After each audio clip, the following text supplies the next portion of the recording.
Okay, with this session, I like to show a performance difference between Resolve from Davinci. I'm starting Davinci Resolve.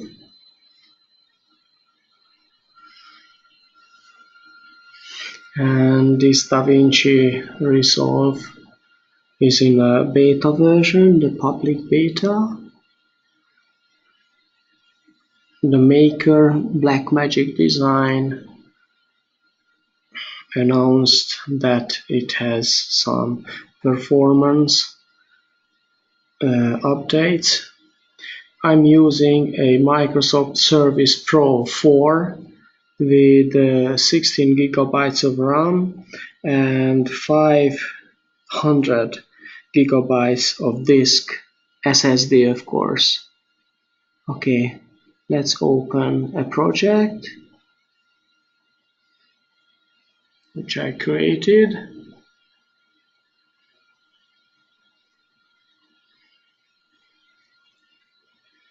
Okay, so this project has a 4K video file, and then I simply want to scroll it through.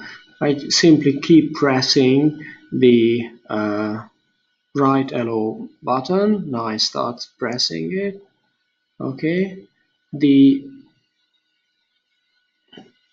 on this part here where the number shows where the location of the cursor is in the video footage, runs very smoothly and nicely, but the updating part, the preview part here on the top right hand side, updates really sluggishly. Now I just simply keep pressing one by one.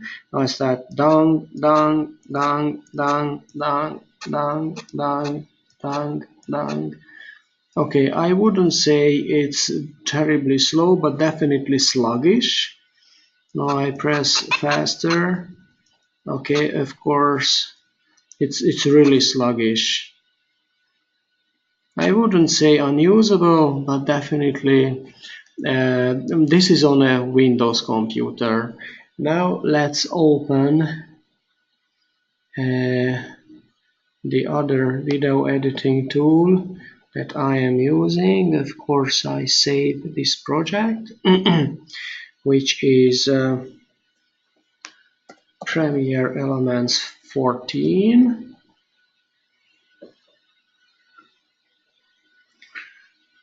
And I do exactly the same experiment with the same 4K image file, which is only actually 2.5 gigabytes. Just the whole movie, nothing special. Okay, I drag and drop the file over to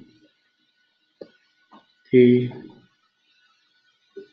tool. Okay, now it's in quick mode. I change over to expert mode. I make it larger, and again I do exactly the same. I press continuously the right button. Okay, maybe you cannot hear on this video, but nearly the playback is quite smooth. Now I keep pressing it one by one, dong, dong, dong, dong, dong, dong, dong, dong, dong, and what I can say that the feedback here in this part is instantaneous. Okay, so what I can tell you that the difference between these two editing tools is day and night in favor of the Adobe Premiere elements. So definitely I wouldn't upgrade, wouldn't move over to the Resolve until Resolve is not capable of performing such a very simple test, at least on Windows. Maybe it works better on Macintosh, but this is the situation today.